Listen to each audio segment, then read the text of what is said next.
In today's video, I'm going to teach you how to efficiently import invoices using Xero. If you're familiar with accounting software but new to Xero, this guide will help streamline your workflow by using their import feature.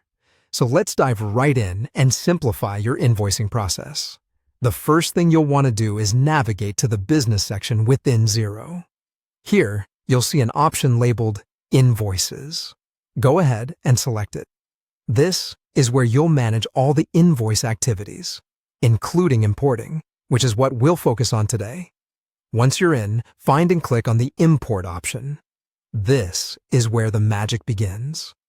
But before we proceed with the import itself, we need to make sure we have everything set up correctly.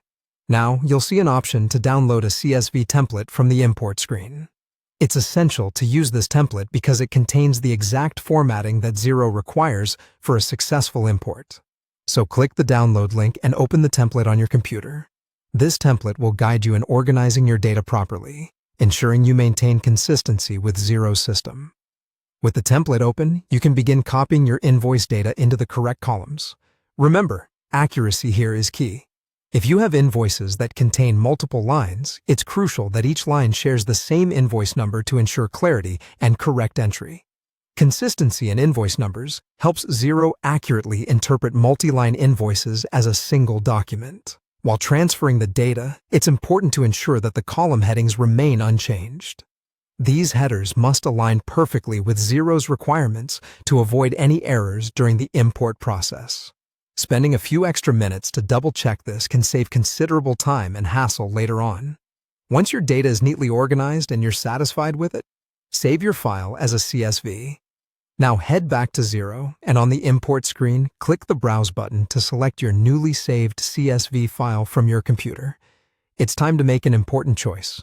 You'll need to decide whether you want to update contacts' addresses and if your unit amount should be tax-inclusive or exclusive. Make these selections based on your business requirements and regional tax regulations.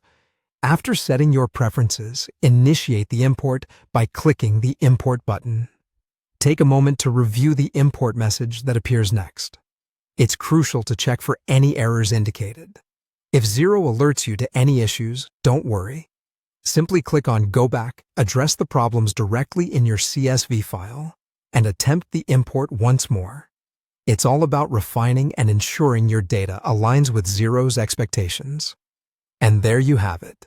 With these steps, importing invoices into Xero becomes a straightforward task. Remember, the more accurate your data, the smoother your workflow will be. Thank you for joining me today, and best of luck with your invoicing.